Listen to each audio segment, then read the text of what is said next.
So with her, she hasn't had the bullies or the peer pressure or any of that.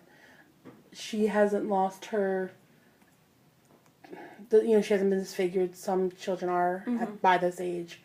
She, other than a learning disability, which is the ADHD, that's the only thing that she's suffering from so far from it. So she hasn't really been affected. She just knows what's in store, but that's with like any other disorder condition that a child will get. Right, okay. What is one thing you wish, as a person with NF, that researchers and doctors would do more to help people like you and other individuals with NF? I wish they would have more money spent on the research, the training. I wish more time was spent on it in school when I believe it's when you become a neurologist. I believe they study it more. I know I've been to ERs and doctors that know of it, but I wish that they spent more than 2 weeks or a week on it.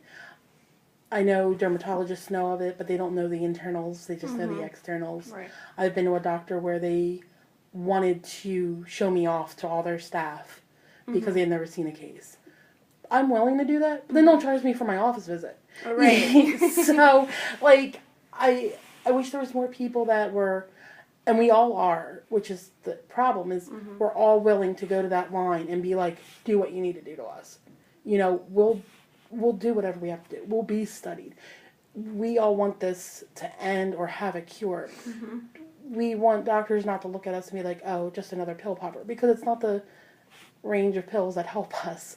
We need the neurological pills, not the, such as Neurontin or something along that. Right, so what would you tell someone who went to the doctors today and they found out that they had NF? What is one thing that you would tell them as far as to help them?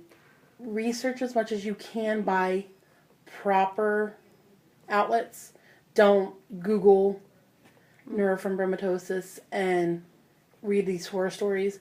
Get the proper information and find a support group. Because I'm a strong person. I always have been. I never really care what people think. But for someone who would just, if they had the spontaneous gene, there's been, in our support group, spontaneous gene births that have come up in their 30s. And they never understood or realized they had it. That is a shell shock. It's like being told you have cancer. It's the same thing to relate it to as a shock, because you see these horror stories, you see this misleads, you see these things that are over exaggerated, and you tend to believe them because you've never heard of this, so you have to believe it. It's not fair. It's not right. There should be more on it. It's more common than sickle cell and what did I say that one was? Cystic fibrosis is, and another illness all put together. It's more common than that, but it's rare in the fact that it's not studied. Right. So we need more money. We need more funds. We need more awareness. Even like there's Cancer Month, or like October is Breast Cancer Month.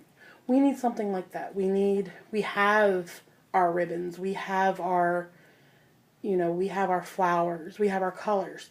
But unless someone knows it, it doesn't mean anything. Right.